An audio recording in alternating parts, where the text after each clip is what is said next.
Newly corded. George Foster Kelso. Cross ito sa black.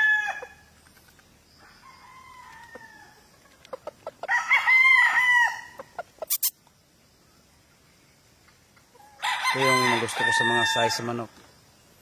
Hindi sila sobrang malaki at hindi din maliit. Mga medium high na size nila. Yan, balanse. Sipat kilatis mga boss.